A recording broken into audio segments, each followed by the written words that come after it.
stop desiring? Would you like to understand why desires create suffering in your life and hence why you should stop desiring, wanting, craving?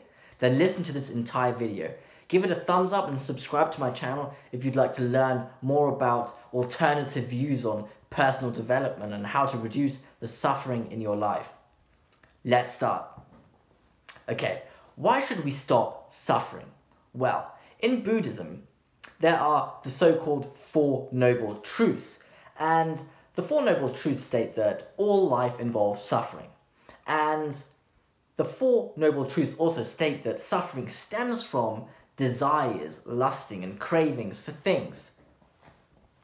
Now, like, the goal of or to strive towards in Buddhism would potentially be to, one should desire to desire nothing. Desire to desire nothing. You should want nothing. That's like the goal. And a similar theme is also, to a degree, present in Christianity, which is portrayed in the story in Genesis, with Adam and Eve in the Garden of Eden.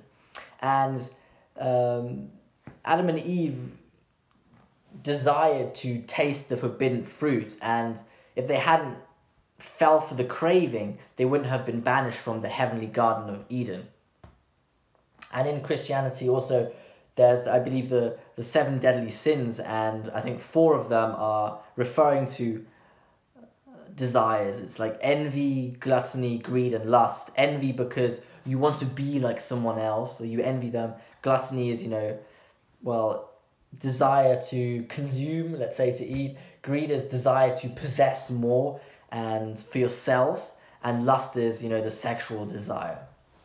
And all of these are centered around some sort of a desire. So one can extrapolate these examples and sort of use them as inputs for the modern day equation of happiness.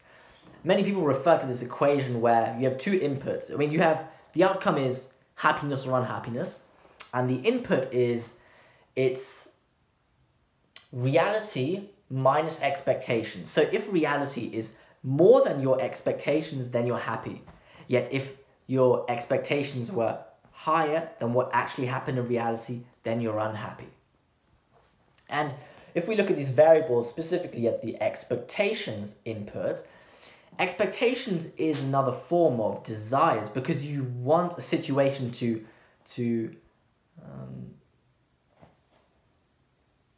manifest itself in a certain way. You desire that outcome. And of course, if that doesn't happen, then you bring this sort of dissatisfaction upon yourself. Another synonym for maybe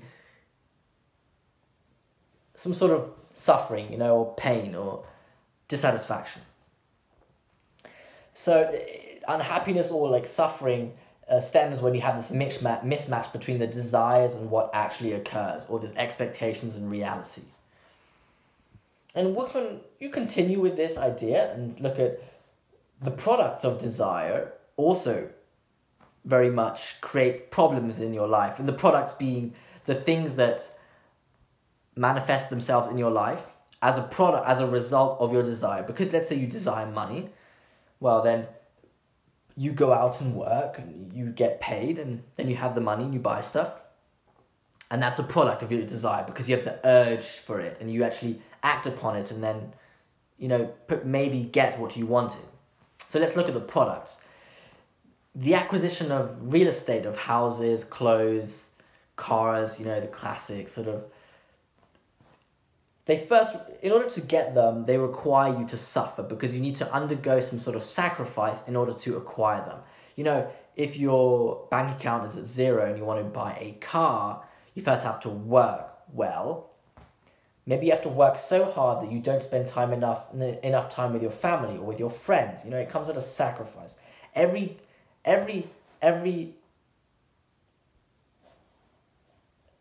channel with which you spend your time is at the same time sacrificing other channels, because you could have been doing something else at the same time, but you're not. You're doing this.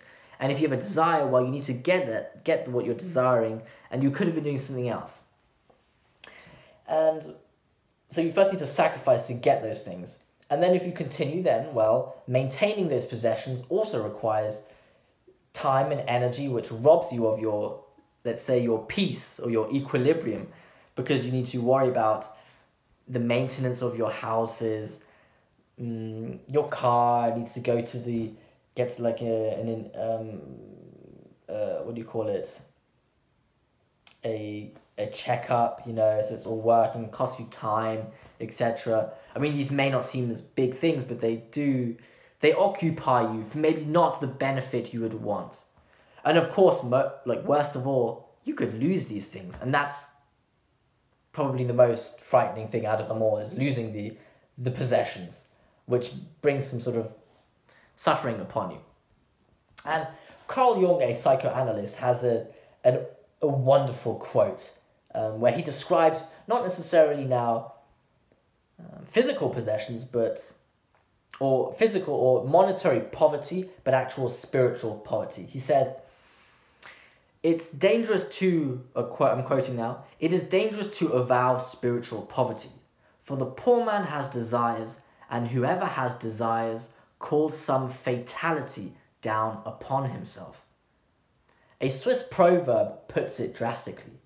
Behind every rich man stands a devil, and behind every poor man, too. Wow, that's strong. So what I think he's going out here is that if you're, let's say, metaphorically poor in some sort of domain, you would, let's say, naturally want to become rich in that domain, and you desire to become rich then. And in order to get there, you first need to sacrifice something, and that's the fatality. If you're just already rich, then you're already there. But in order to get there, you need to go from A to B, and this journey, this vector, let's say, costs you something, and that's the suffering, then, I would say, that arises in this trajectory. I love that quote, by the way. Behind every rich man stands a devil, and behind every poor man too. Wow. And whoever has desires calls some fatality down upon himself.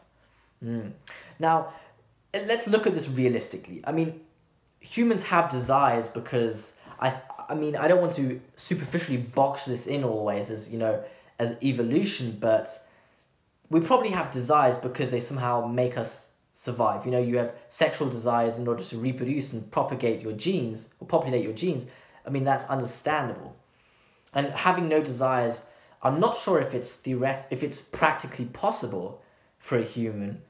I'm sure maybe someone has achieved it, but on a grand scale, it's probably very difficult. And how do we get there? Well, that's another video, I would say. But I have made videos on the Four Noble Truths in Buddhism, which you can look at, and the Noble Eightfold Path, which is the Buddhism's sort of solution to reducing your suffering and, let's say, reducing your desires, hence also. So how do we look at this realistically? Well, let's try and get no desires. Well, how do you develop no desires? That's a tough one. And, you know, if you don't desire anything, well, what do you become then? Do you become like a vegetable which just sits there and does nothing? Because you would say, well, you go out and you're active every day because you want something, you want to get to somewhere. So what would happen if you no longer want to get anywhere because you don't desire to be anywhere? What happens to you then? I find that very interesting. I'm not sure, because it's a very theoretical question, and yeah. Anyway, I tried to map out now how desires create suffering in your life, which is also, it's a follow-up video of my video on the Four Noble Truths in Buddhism, which state all life involves suffering, and suffering arises from desires and cravings. So I hope you learned something from this video. Give it a thumbs up and subscribe to my channel if you'd like to understand more about how to reduce suffering in life, which is the purpose of my channel, I would say, and I'm very interested in it, which I've explained also in other videos why I want to reduce suffering. Okay, so I hope this video was of some use to you. Thank you for listening.